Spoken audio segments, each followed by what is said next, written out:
bergerak, udah nggak bisa ngapa-ngapain, ya di kamar seharian, membunuh pelan-pelan loh. Makanya Alkitab tuh nggak pernah salah, orang-orang muda menjadi lelah, lesu, ya teruna-teruna bahkan jatuh tersandung. Tetapi ayat yang berikutnya 31, baca sama-sama 1, 2, 3.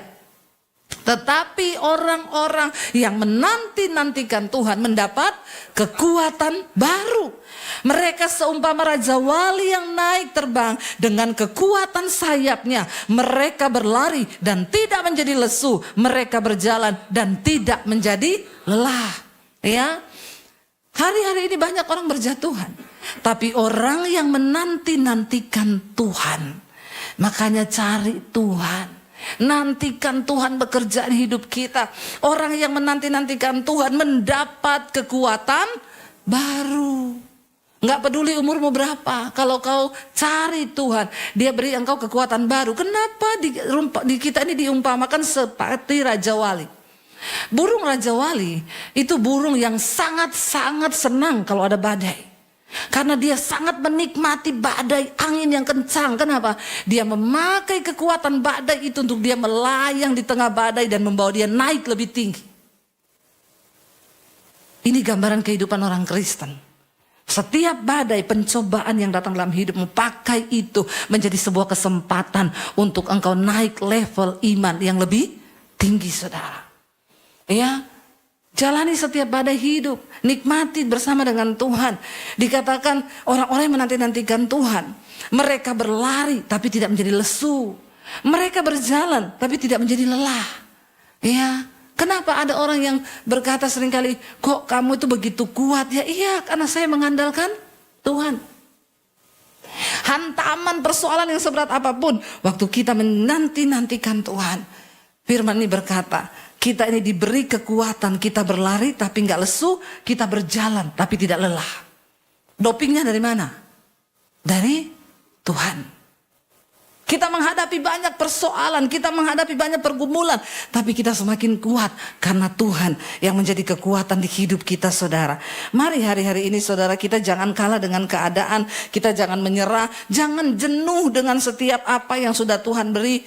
Mulai belajar, syukuri keluargamu, syukuri anak-anakmu, syukuri istrimu, syukuri suamimu, syukuri pekerjaanmu hari ini. Kenapa engkau syukuri pekerjaanmu? Karena di luar sana banyak orang yang sedang cari pekerjaan tapi mereka tidak dapat pekerjaan. Begitu banyak orang yang hari-hari ini sedang kehilangan pekerjaan. Dan apa yang ada di depanmu, syukuri dan kerjakan itu dengan sekuat tenaga. Ya, kita harus cari uang supaya kita bisa hidup layak. Ya, dan firman Tuhan bilang ya, orang yang gak cari uang gak bisa makan. Jangan sedikit-sedikit kutuki pekerjaanmu. Karena di luar sana banyak orang gak punya pekerjaan. Mari mulai syukuri karena lewat pekerjaan itulah Tuhan mencurahkan berkatnya bagi kita. Amin, saudara. Saya merasa bagaimana hidup gak punya uang. Saya dulu hidup gak punya uang, saudara. Ya, mau makan aja rasanya mau pinjam sama orang. Tapi untung saya gak pernah pinjam sama orang uang. Karena saya tahu saya hamba Tuhan, waktu saya pinjam uang, saya bikin malu nama Tuhan. Tapi gak punya uang tuh gak enak, sungguh. Ya, saya sampai jualan jus sampai tengah malam di Solo dulu, jualan sambal, jualan apa aja saya lakukan. Kenapa? Saya pengen saya ada uang supaya hidup saya ini layak. Hari ini Tuhan berikan kami uang. Lewat YouTube saya bisa melayani, tapi juga kami dapat gaji dari YouTube setiap bulan. Kadang ketika saya sudah malas untuk syuting, saudara, saya ingat Tuhan memberkati kami lewat YouTube. Dan dari berkat itu banyak hamba-hamba Tuhan di desa yang juga merasakan. Setiap bulan puluhan hamba Tuhan saya berkati. Dari persembahan dari YouTube itulah, gaji dari YouTube itu kita bisa bangun puluhan gereja di desa-desa setiap bulan, bangun pastori. Ya, dari YouTube itulah saya bisa menyekolahkan anak-anak misi secara gratis di sana, ada 40 anak. Lalu kadang itu yang membuat kenapa saya harus malas. Kalau lewat kerajinan saya ada orang-orang yang diberkati, kenapa saya harus malas? Ingat, satu saat ketika kita mati nanti, Tuhan akan memintai pertanggungjawaban dari hidup kita. Selama engkau hidup, jam-jam hidupmu kau pakai buat apa? Apakah engkau pakai untuk menikmatinya demi keinginan dan kesenangan dirimu sendiri? Atau engkau mau berkorban? Ya, untuk orang lain, untuk suami, untuk istri, untuk anak-anak waktumu. Ya, atau untuk orang-orang di luar sana. Memang walaupun itu berat, seringkali kita jenuh. Tapi waktu kau ingat, hidupmu bisa menjadi berkat bagi banyak orang. Itu sesuatu yang mulia, saudara, amin.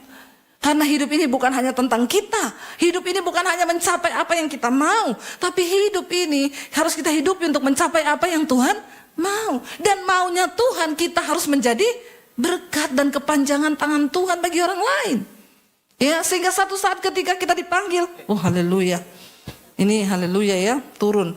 Jadi ketika satu saat kita dipanggil menghadap Tuhan, ya, kita itu tidak menjadi orang yang egois, kita nggak jadi orang yang cuma berkata, aku jenuh Tuhan dengan hidupku.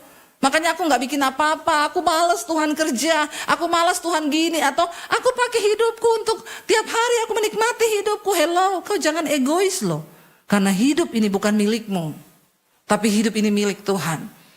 Ketika satu saat kita menghadap Tuhan, kita mati. Kelak kita bisa beri Tuhan, aku engkau beri waktu hidup misalnya 70 tahun. Berapa puluh tahun yang engkau pakai untuk hidup mengabdi kepada Tuhan.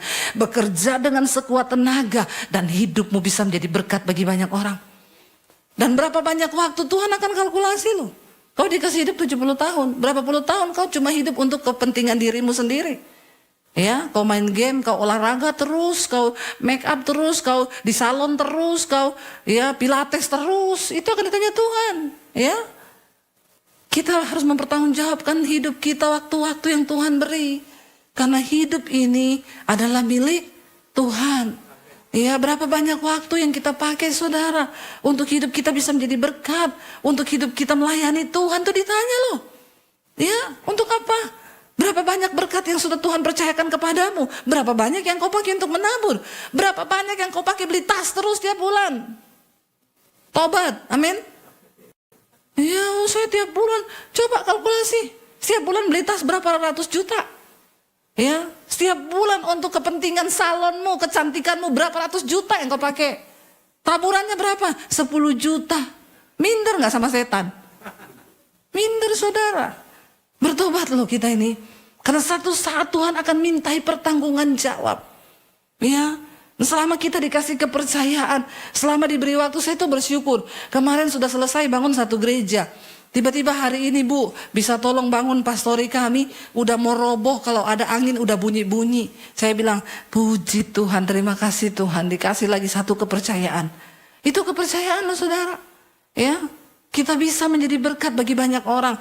Jangan pakai uangmu, apalagi kau pakai berkatmu untuk dosa. Bertobat saudara. Ya, banyak bapak-bapak yang pelihara simpenan. Ya, peliharaan no, ani-ani yes. Ya, ani-ani no, simpenan yes. Nah itu sama aja podoai, sama-sama setan. Bertobat.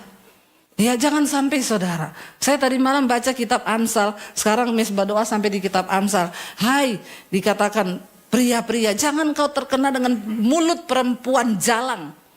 Ya, sebab untuk apa kau pakai hartamu kalau itu kau beri untuk perempuan jalang, sebab jalannya menuju ke dunia orang mati, ke jalan arwah-arwah.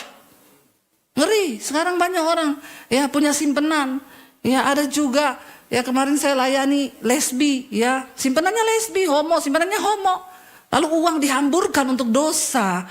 Kebinasaan sedang mengintai saudara, bertobat. Hari ini kita bertobat. Ada juga ibu-ibu yang simpen berondong. Sekarang banyak, ya. Ya, biasanya kan sugar daddy, ini mami sugar mami. Ya. Sugar mami atau apalah itu sebutannya. Bahaya saudara. Mari kita bertobat loh. Dunia sedang lenyap dengan segala keinginannya. Tapi orang yang benar, orang yang menanti-nantikan Tuhan mendapat kekuatan baru.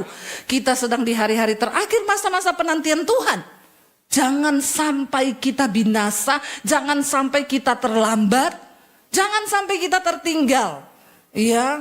Jadi mari kita sungguh-sungguh bertobat, kita doa sama-sama hari ini. Tuhan, jangan sampai ada anak-anakku yang tertinggal, jangan sampai ada keluargaku yang tertinggal, jangan sampai suamiku, istriku tertinggal. Mari kita sama-sama berjuang. Karena Kalau Tuhan datang saudara, biar dia dapati kita ini di dalam perkenanannya. Mari banyak bersyukur, mari banyak mencari Tuhan hari-hari ini, amin. Karena waktu engkau cari Tuhan, ada ucapan syukur, ada sukacita, ada kekuatan yang baru. Saya undang Imam